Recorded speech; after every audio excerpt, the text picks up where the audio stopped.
Good.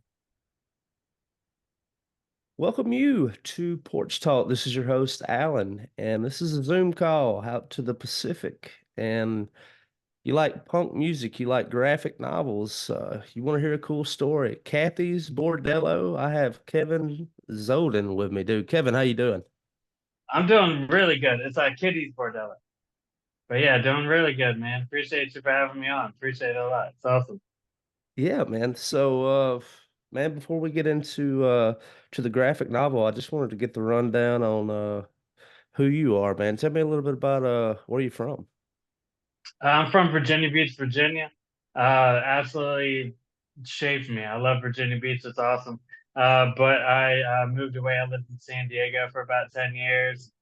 Yeah, now I'm lucky enough to be living out here in Hawaii. I had a little stint in North Carolina for about a year, but yeah, I'm out here and I love it, man. It's awesome. Well, tell me about like what the moving. What led you from Virginia Beach out to San Diego?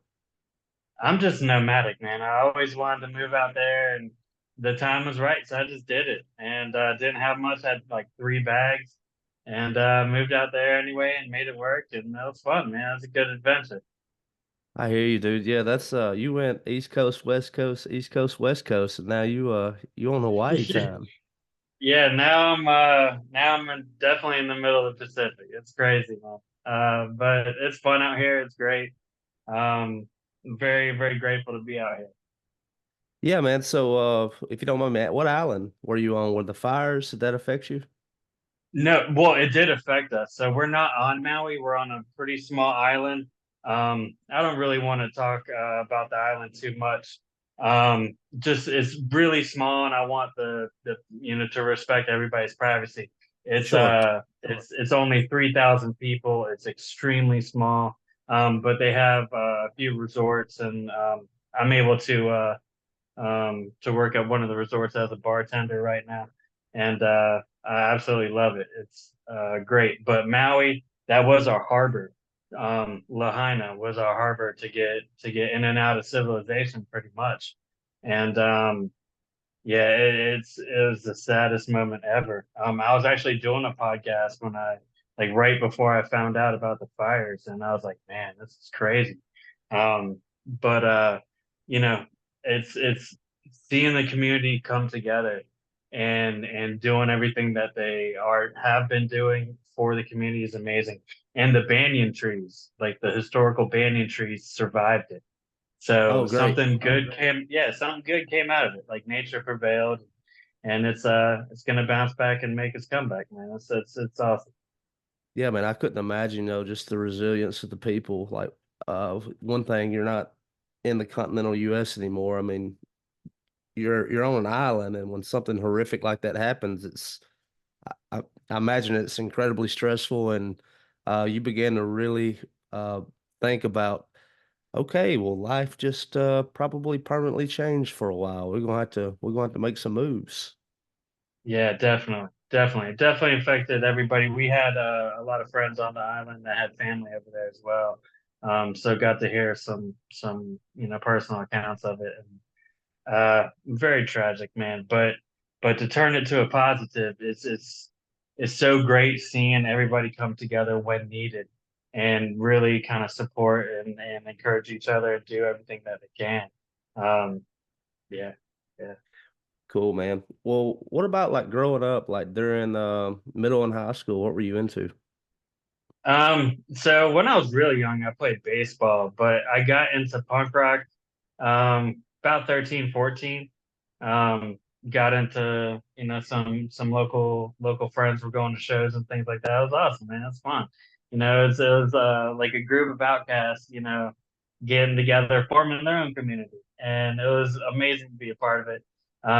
Ended up playing music and having a whole bunch of different bands and touring around the East Coast, things like that. It was fun, man. It was a great time. I Yeah. want to change them for the world. Yeah. Yeah, it's kind of the same here, man. And still do it every now and then. It'll be a weekend warrior, but those Yeah. are those are some of my fondest memories is just loading up and going to play a show. That's it. That's it. So Oh yeah. y'all did a lot of punk, right? Yeah, mostly heavy rock and roll, like throughout my whole uh music stint. I played bass. I picked that because every band needed a bass player, man. And it seemed like a fun way to get in. And I wasn't the very best musician, so I was like, perfect. And yeah, I fit in that slot and then I actually learned how to play bass and that got even more fun. So Yeah. yeah, man. Yeah. Yeah, that's the Yeah. thing right now. It's there's a band that they've been looking for a bassist and a drummer forever, and it's exactly what you were saying. Is they're very talented guitar players, but they don't have the rhythm section. And we got to talking one night at an open mic, and I'll play bass for y'all. I mean, I'll totally do that. It's like, really? You'll play bass? Be like, yeah, yeah, I like playing bass. And on top of that, it's like there's not many of them. They're hard to find. Yeah.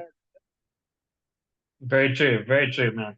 And just playing along with the drummer and doing your own percussion thing, it's so much fun. It just adds so much layer to the Yeah, song in itself. It's fun, man. It's a great time. totally. So, Kevin, you're nomadic. You have a background in music. We get along with that. So, man, tell me a little bit about your graphic novel, Kitty's Bordello. Yeah, Kitty's Bordello, it's based on a true story. Um, I found the story on Wikipedia and I just dove straight in. I was in a wiki hole. I was looking into all forms of it, um, who it affected, everything like that. So basically, the Nazis they take over a brothel and they force the madame to work for them. They put microphones in the walls and they spy on their own people. And the information that came of it, amazing. It's crazy like what actually happened with the story and the fact that it hasn't been made into a movie or like a mini series is unfathomable. It's amazing. But I Man, do a I'm sorry. oh, go ahead, go ahead. I do a historical twist at the end of it to kind of make it a little more friendly. Because what actually happened was completely tragic. But if you just switch one thing, it just broadens it up to something completely different. You And had your once upon a time moment, huh? exactly, exactly. Yeah, that historical fiction twist at the end. And yeah, man, it's everything lined up. I did create a few of the characters that didn't exist in history just to kind of progress the story in that particular way. And I couldn't be more proud of it to be quite Uh, honest with Man, I gotta tell you, Kevin, I'm so excited to know people like you, and I'm happy to have you on the podcast because that the graphic novel that is something that I have taken a lot of interest in over the past year. And like with this story, like you sent me the first part of it, and I went through it, over I guess we have been talking about a month through email. And so I've been you. going through it and I've read it several times, looking at the art, the illustration, and just really taking it in. And man, it kind of took me to like Inglorious Bastards, to like some of those scenes in my mind. Yeah.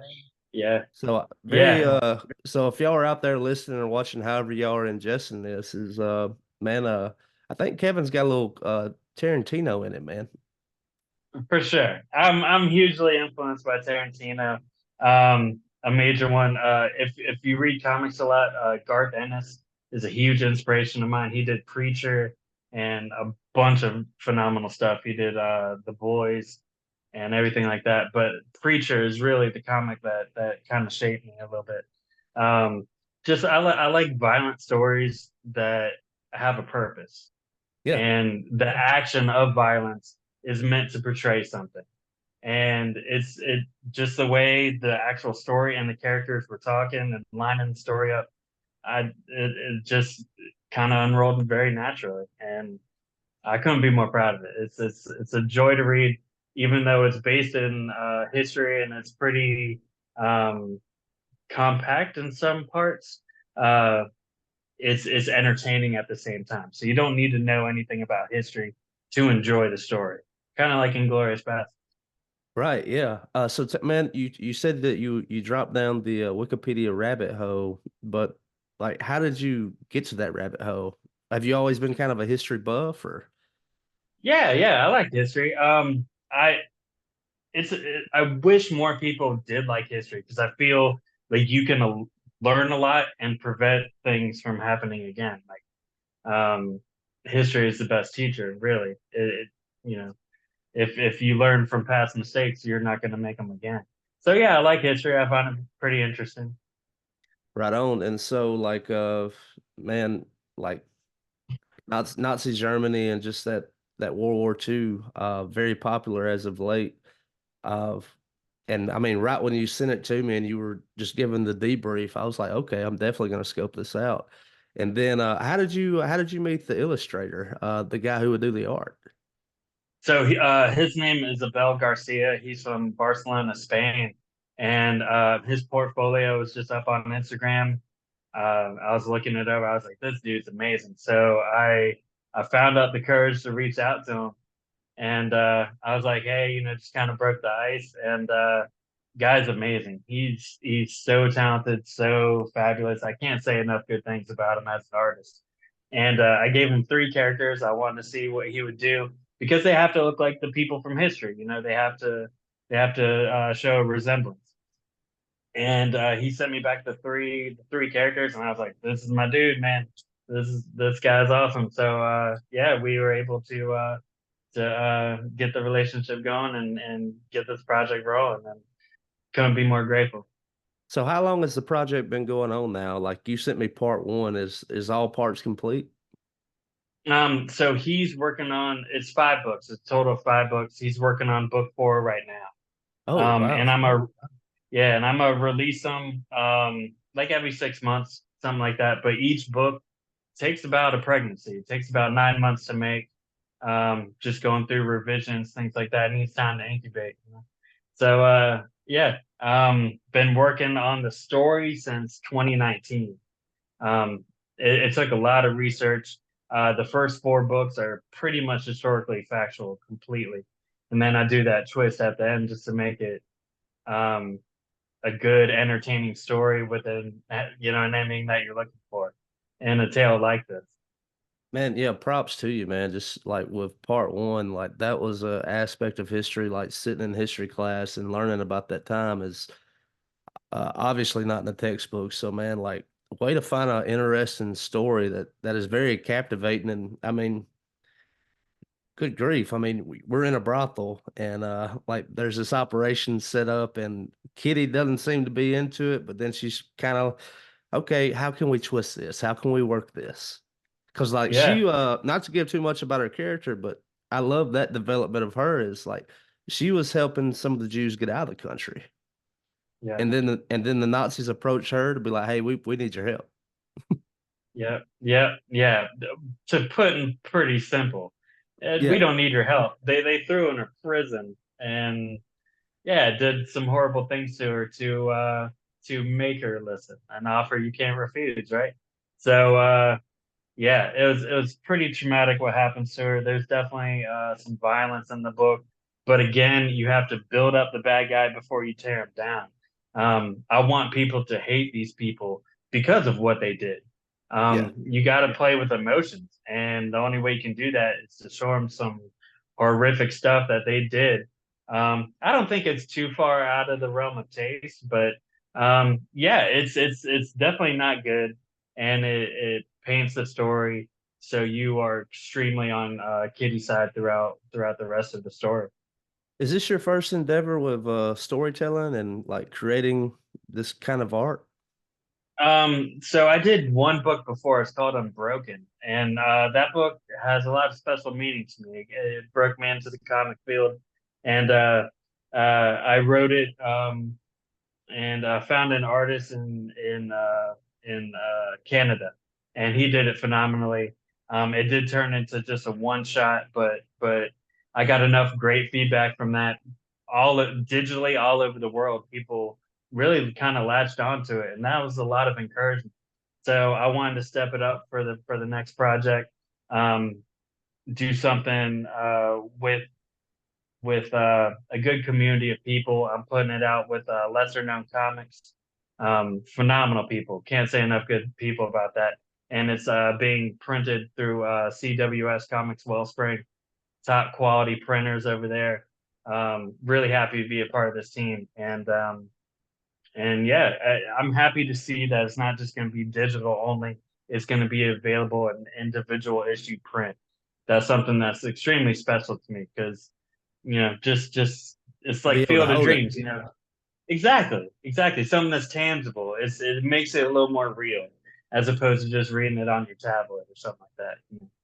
Yeah, man. So over the COVID years, I talked to a lot of musicians on the show, and they'll play for me on the show so that people can kind of get a taste of who they are, and it's them in their kitchen with their acoustic guitar. It's real, you know, it's uncut, it's as close to the bedroom as you possibly can get. And we had the idea over COVID is like let's make a record.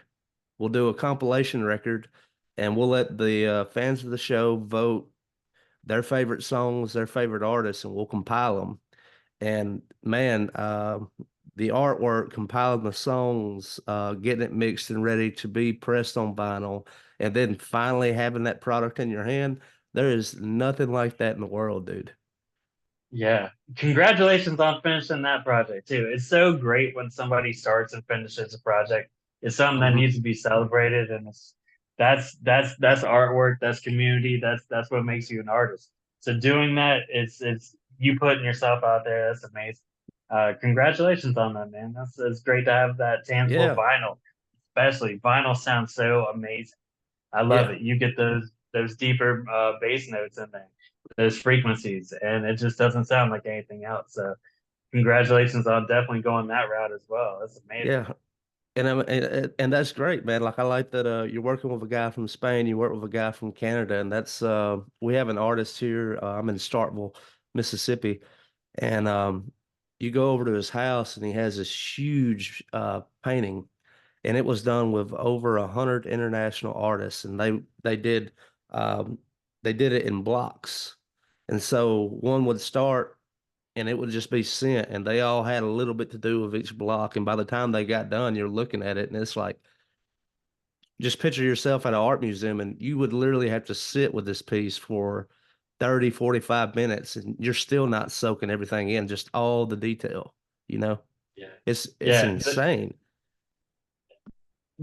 you have to respect every artist's work, even if you don't get it or like it. That's one of the great things about this country, man. You have the freedom to express yourself however you need to, and it's something that needs to be valued and celebrated. And yeah, I get lost in museums. It's just so much fun. It's Yeah. it's the best. This man, this conversation is really kind of taking me to like I think it was a Bukowski quote. It's the intellectual has a way of taking something simple and making it hard, while an artist has a way of taking something hard and making it simple.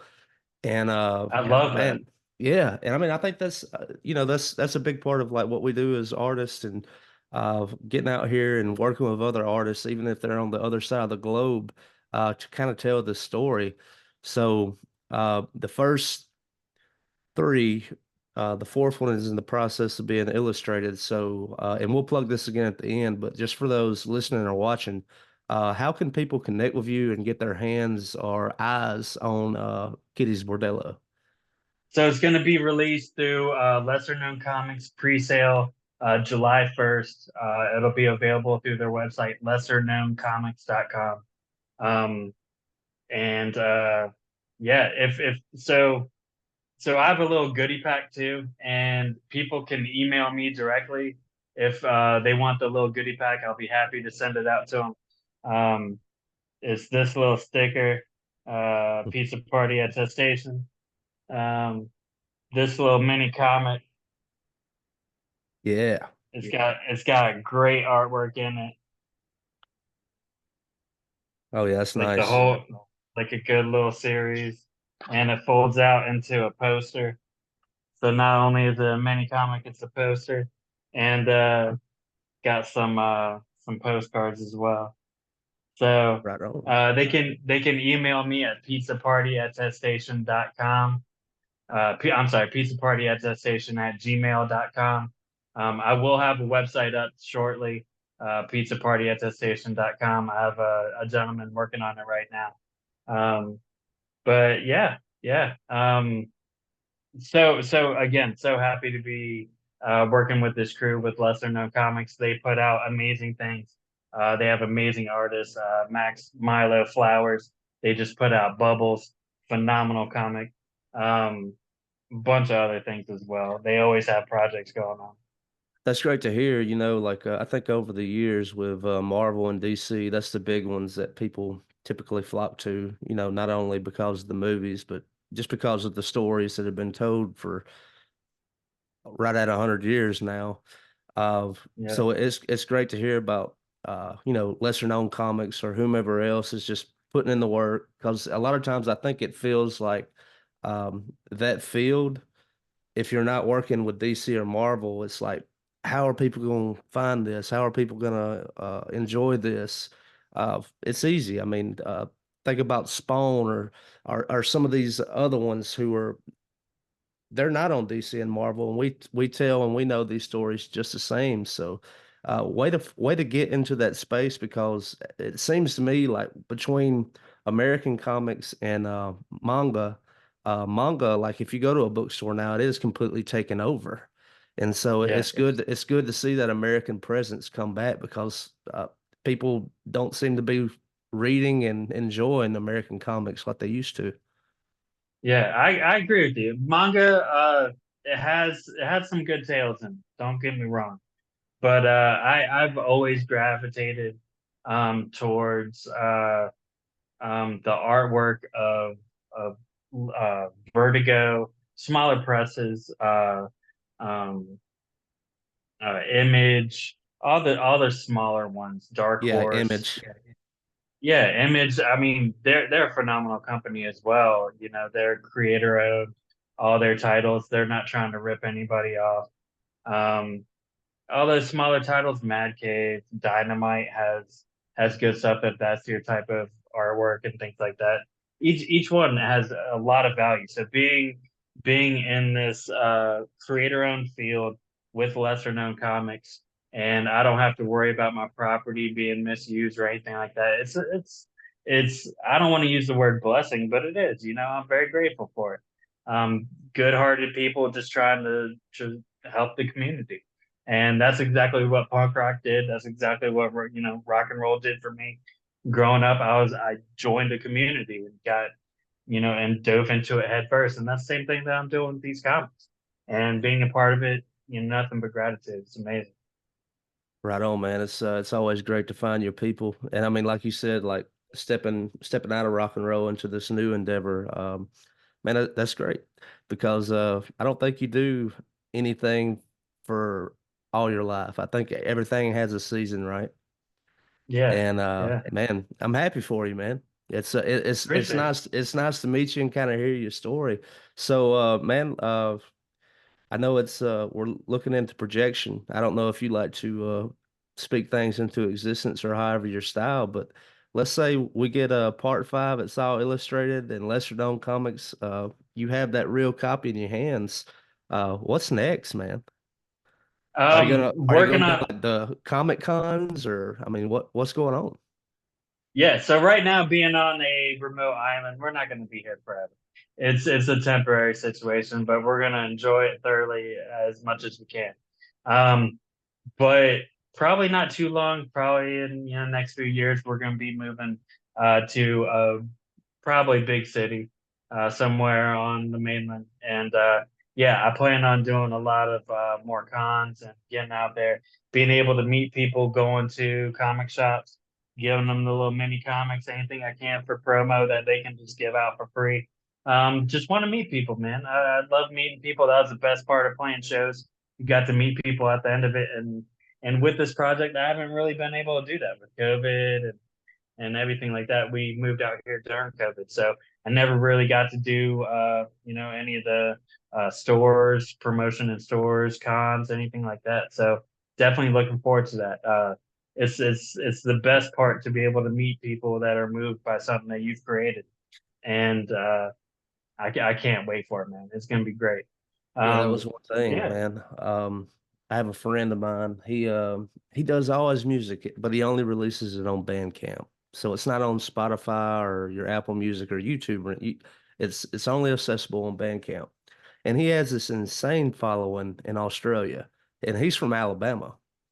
And he was sharing with me all this and like showing me the map and like the following and all this. And I was like, man, you got to start playing live shows again. And it's kind of that same thing that you're telling me is, Yeah, I mean, it's one thing like you have the audience, you have found your people, but it's like, imagine what it would be like when you finally get to connect with them. You get to meet them. exactly. Exactly. And the conversations that bloom from that and the relationships you develop, it just enriches and enhances your life. Nothing can beat that. Yeah, man. What about this? Could you ever see this being something that may be like animated into a show or like maybe like we said at the beginning, maybe it could be a film. Exactly. So I see Kitty's Bordello as more of like a mini series on something like Netflix. Who knows? But that's the story. I think each individual book has its own story within that bigger story, if that makes sense. Hmm. So one of the best pieces of writing advice I ever got is to think about telling your story in scenes. Break your story up in scenes, and that's what I do within each individual book. So I basically make like a greater chunk of the story and take it and put it into small scenes. So I really like screenwriting and that craft. Yeah, I would love to see it adapted into something else, as long as it's done tastefully and they don't just take it and make something stupid and pointless out of it. That's really um, I would not be okay with that. I will not sell my rights to just have them make whatever they want out of the title. I want to be involved and things like that. If it does happen to get to that level, which I'd talk about gratitude, I'd be extremely grateful for something like that. But yeah, I wouldn't sell it just to sell it. It's something that I spend a lot of time on, so I don't want to see it morphed into something that's not. Right on. You mentioned telling the stories and like building out the scenes and just going scene by scene. What about with character development? And I know like these are real historical figures, but the information that you had, you were probably just connecting the dots and doing the best you could. So a lot of artistic freedom with that, or how did you go about expressing these people? So is based on real events. So I just basically thought about the events, thought about the character, and it just flowed out. Um, and that's how the ending came. I actually um, did it. I wrote it book by book. I wrote it in order, and I had no idea how it was going to end. I had an idea, but I didn't know for sure if that was going to be it. And then the characters, being individual people, were just telling me what needed to happen. So I just followed along with that completely, and the ending just unfolded like a blanket. About to have a picnic. It was beautiful, man. So I was like, hell yeah, I can easily have a glorious, beautiful picnic on this. So that's how it worked out, and I couldn't be more proud of how it unfolded and the themes and points that I want to make along the way. Um, but the main part is that it's entertaining as hell. It's got a great story and the ending is explosive. So yeah. Right on. Well, dude, let's step away from that for a second. I wanted to ask you a little bit about the daily, man. What do you do in your free time when you're not trying to be creative? How do you let the air out, so to speak? Yeah, you being on a remote island is a little hard. We do a lot of beach, a lot of camp. Um, so I like camping, I like beach time, I like reading a lot. It's a pretty peaceful spot, so I do a lot of writing. Um, and as you were saying, I'm definitely thinking about other projects and things like that. And having a full-time job, you kind of need to take advantage of that other, 1/8. You spend 1/8 sleeping, 1/8 working, and 1/8 is your free time. So Being out here, it's pretty peaceful. So I do get a lot of time to write and things like that. Even though things pop up all the time, you got to deal with that. But yeah, yeah, do a lot of reading and writing, beach, just peacefulness. We have a dog, and I'm pretty sure the dog likes this island more than anybody because there's fields everywhere, and we just go out, throw the ball, have a great time. So yeah, there's a lot of time to just, be within yourself and think about everything that you want to plan out. And Yeah. it's great. I couldn't be more grateful for it. It's great. It's awesome. Yeah, man. So what about like back in your travels, like going East Coast to West Coast, man? What was like leaving the East Coast to go to the West Coast? Was there any culture shocks for you? Completely, completely. Yeah, yeah. When alcohol is sold at Target, like I was taking pictures of that. Like the first day I was out there, I was like, well, "What the hell is going on?" But it's I understood it a lot. I understood why certain things were pretty relaxed because it doesn't need to be as strict as it is. I really enjoyed most of the differences, but um, Virginia Beach is my home, man. That's where my family is. That's where everybody's at. Um, I was born in Wisconsin, so all my extended family's out there, and I have ties out there as well. Um, but uh, but yeah, Virginia Beach moved there when I was one. It really shaped who I am. I didn't move out to California until I was in my mid 20s. So um, yeah, uh, Virginia Beach with the skateboarding culture, punk rock culture, definitely made me who I am. And being able to take that to California and kind of, even though I was in a big city, I still felt a lot of solitude at times too, and it was great just to kind of know myself a little bit better. It was a great time. Yeah, man, that's one thing I like to do here, like when we're capturing these stories, just especially people who have travel experience. Um, and it could be finances or uh it could be, maybe the person never thought about it, but the one thing that I always try to recommend to people, especially if they can, or even if they don't think they can, is travel. Go see as much of the world as you can. Get you a new perspective, and man, take it all in because it's so easy just like to take here with the Twin States, with Alabama and Mississippi. If this is all you've ever seen, uh, you're not doing yourself any favors, you know. Yeah, I agree fully. I feel uh, my travel has really been an education. Not only the amazing, beautiful things. Like we are in Florence, Italy. We're at the museum that had the statue of David, and it's a beautiful statue to see in real life. But here's the thing about humanity. My favorite thing that I did not get a picture of, and it's on my bucket list. I need to do this before I die. I was standing pretty far back in the gallery, people looking at the statue of David. They were zooming in on his penis on their phone. And I wanted to get a picture of them doing that. And I got caught a whole bunch of times. And I was just like, how do you not want that picture there? Yeah, it's So, pictures of people taking pictures. exactly, exactly. But really ridiculous things. Like it shows you humanity at its finest, in all honesty. Like because nobody got angry. Everybody was always like, yeah, I get it. I see Hmm. why you're trying to do that. Like it was all acknowledgement. So yeah, yeah, yeah.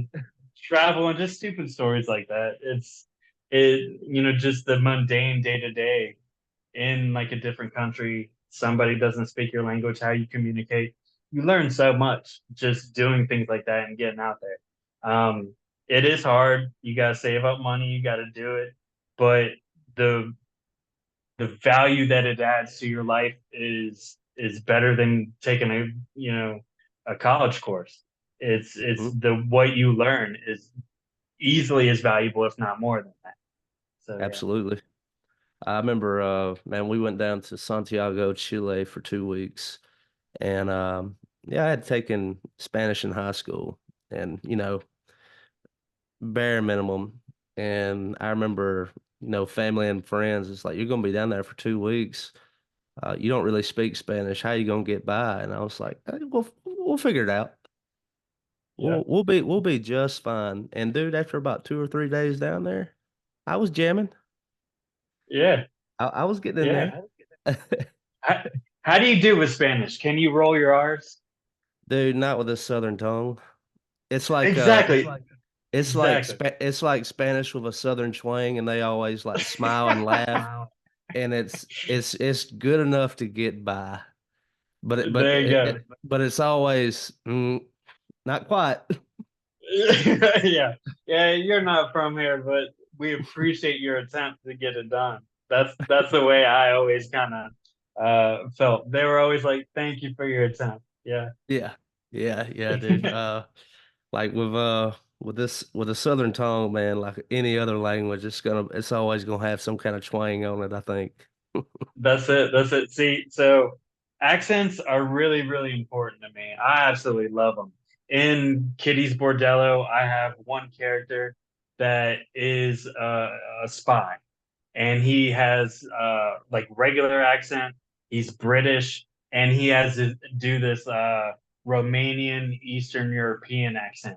And Hmm. being able to convey that, you actually have to study accents and see how it is, and realize that every I that they pronounce sounds like an E, so you have to write it like an E. And so being a student of accents, I absolutely love it. I do have a slight uh southern accent. It's not a lot. When I'm tired or drunk, it comes out way thicker. Oh But yeah. yeah, right, it does. It comes out thicker. But I'm actually a huge I love your accent. Your accent has a style of grace to it. Oh is man. is is is it's a beautiful Southern accent, and I just have to pay you credit for that. Some Alabama pines, man. That's it, man. Jason Isbell, yeah, Hey, my Alabama man. Pines, yeah, dude. Oh yeah, That's Drive-By probably Truckers, blew me away. I absolutely love that band. he's probably one of my favorite songwriters, Drive-By Truckers, man. Yeah, those guys. Hardest working band in the land for the longest time. Matt Patton, Patterson Hood, Isbell. Uh Man, shout out to those Yeah, guys. Uh Mike Cooley, they're yeah, all Cooley. phenomenal songwriters. Yeah, man, Yeah. they're all great songwriters.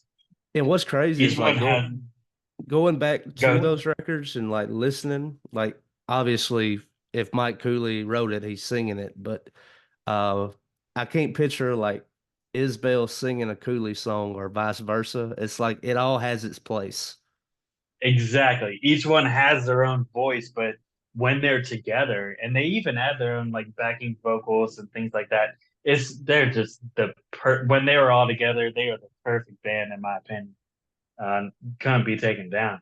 But Jason Isbell going off doing his own thing, I think it really helped him out as a person, and he did nothing but grow as an artist from it. So, it's as much as I would love the drive-by truckers to kind of be a thing again.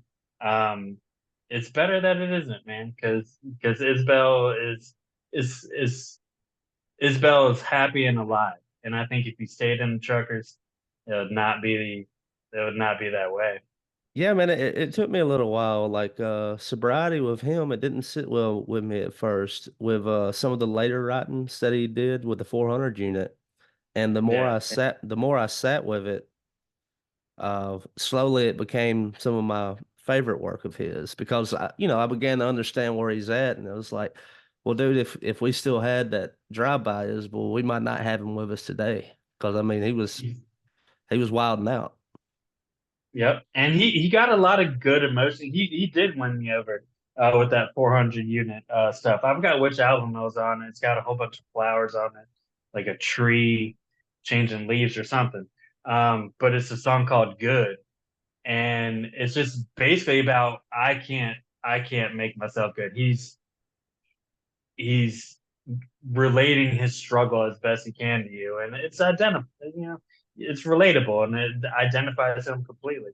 So yeah, I got to see it, and just seeing his growth and everything, winning the Grammys, his wife that he plays music with all the time, having a kid, is completely perfect for him, and you can just see his happiness shine through. And I would not change it, even though I'm extremely greedy, and I would love to see some truckers do some more stuff. Him doing his own thing. Yeah, Yeah, it's good for him. definitely, man. So, what other music you into? Like, what else do you like, man? We clicked it off for the drive-by truckers there. Yeah, man. I listen to really everything, dude. So, punk rock got me into it, and then punk rock led to smoking weed, and that obviously turned to listen to a lot of hip hop and stuff like that. Um, I listen to a lot of classical music. When I write, I can't listen to stuff with words. So I have everything from classical to film scores to heavy metal instrumentals to hip hop instrumentals. Just it's a conglomeration of literally everything. I don't think I mean I like everything from bluegrass to polka to like 70s R&B, Al Green. I love music. And I really wish I was better at playing it. It would have been fun to kind of stick with that. But I wrote a few songs, and it was fun to get that out of me. But I think the path that I'm on now, writing and being able to express my ideas this way, um, I couldn't be more grateful for my Jason Isbell route.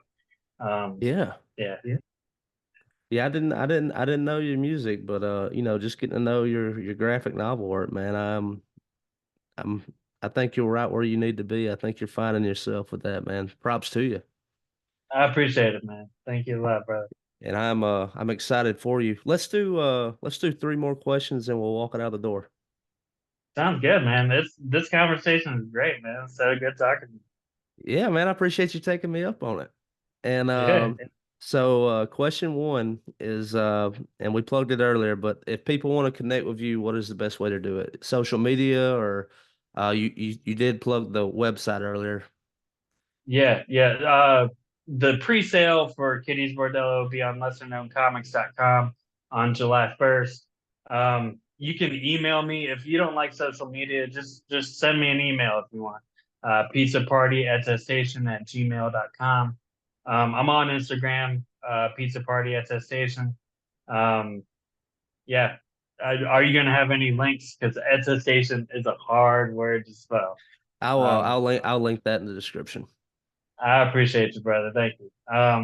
Yeah, it's that's pretty much it. I'm on Reddit, but and I'm on YouTube, like putting out trailers for each book and things like that. But I don't have any traction there, so it's mostly Instagram. Right on. Well, I'll plug the YouTubes too. I'll look that up and plug that as well. Uh, Appreciate it. well, yeah. Question two, man. We talked a little bit about Florence, Italy, and the museum with the sculpture of David statue. Matt, where else have you gone that really struck you? Costa Rica, Oh yeah, gorgeous, gorgeous country. Um, just the nature was mind blowing. It was beautiful. Um, Italy's still number one. I love Italy. Um, we were in Spain. We kind of did like the whole Mediterranean coast. We went up to Girona, Barcelona before I knew Abel. I wish I knew Abel during that time. That would have been awesome to be able to meet him in real life. But we went down to Malaga. Beautiful. Absolutely love it. Uh, yeah. And just a bunch in the US. I think that's all the countries I've been to. Venice was absolutely beautiful. I just right keep on. going back to Italy because, in my opinion, they won the battle of countries. They kill it, and it's everything's so beautiful there. Right on. Last question to walk around the door, brother, is what was your favorite part of this conversation? Uh, just being able to talk to you, man, everything. With connection from drive by to hearing your stories um, about musicianship too, and making the community connections. Because in all honesty, building the community is what everything is about. being united. There's so much talk of division lately, and Mm-hmm. it's just really hard to connect with people when they have those division barriers up. And just being able to knock all that crap down, put it to the side and talk about what our similarities, that's the most impactful thing that I think that humanity can do. And I think if people did that more, we wouldn't have as much fighting, and we would see each other as humans. And I think the level of respect would go up for sure. And that's what it's all about, man. Shaka. Out here they do the shaka, and respect is number one. And if you follow that frame of mind, it heightens and provides value to your life so much. I totally agree, man. Well, I appreciate you, Kevin, and being able to share your story with my audience here. It is Porch Talk, man, and it is the conversations that you and I or whomever else would have on a porch. And I appreciate you hopping on the virtual porch with me, man. It I is that, appreciate you, man. it is that, like I was listening to something today and it was talking about high trust societies or just the idea of respect. And it's like we want to get back to that place to where we do have respect for one another, but we also trust each other because that'll go a long, long way. And I think these conversations are the building blocks for getting us there. For sure, for sure. I mean, again, unity is the key because with all this division in class and stuff like that, if the lower classes band together and work together, we can make positive change for the future. And that's the only way anything's going to get done is if we quit talking about divisiveness and things like that, and we talk about what's a little bit more in common. Yeah. Right on, brother. Well, Kevin, thank you so I much. appreciate you from having. I appreciate you a lot for having me on, Alan. It means a lot. Right on, brother.